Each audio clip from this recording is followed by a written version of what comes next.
It's been 5 months since a sinkhole collapsed in Baltimore, destroying several homes, and the city is refusing to help residents who lost everything. Fox 45's Rebecca Pryor shares one homeowner's frustrations and fears and presses city leaders for answers.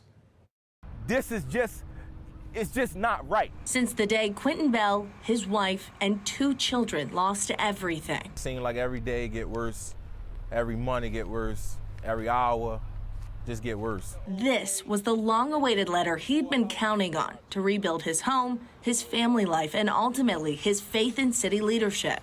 When I received it, I had to sit down because I had to, get my mind together. But his high hopes for his last hope not making it past the second sentence. I didn't even get a sorry. We ain't get nothing. Along with his insurance, the city denying his claim. This despite the collapse of a 115-year-old storm drain causing the sinkhole that reduced a string of row homes to rubble.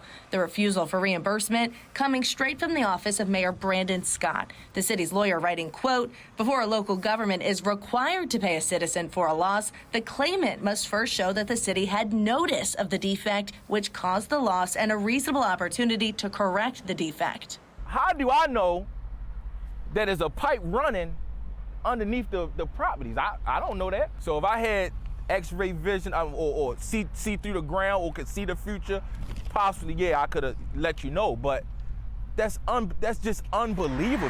Last month, Fox 45 reaching out to the mayor's office asking, how can the city expect residents to give prior notification of a sinkhole that formed so suddenly? And what is the response to residents who say the city has abandoned them in their time of need? We also asked for the official report of the alleged inspection done on the collapsed storm drain earlier this year. DPW saying previously that inspection showed, quote, no signs of concern.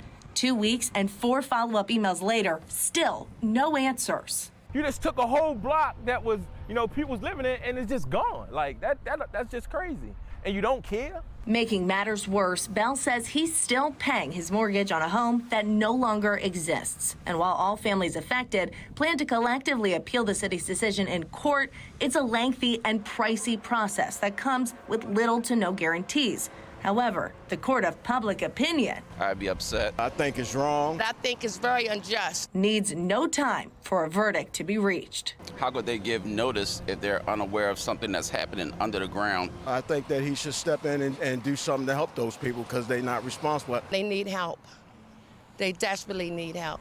In the last year alone, the city has reported at least 3 major sinkholes, all of them due to aging infrastructure, meaning this could happen to anyone living in Baltimore. Just imagine if it happened to you. The infrastructure is bad. The city is literally going down the drain.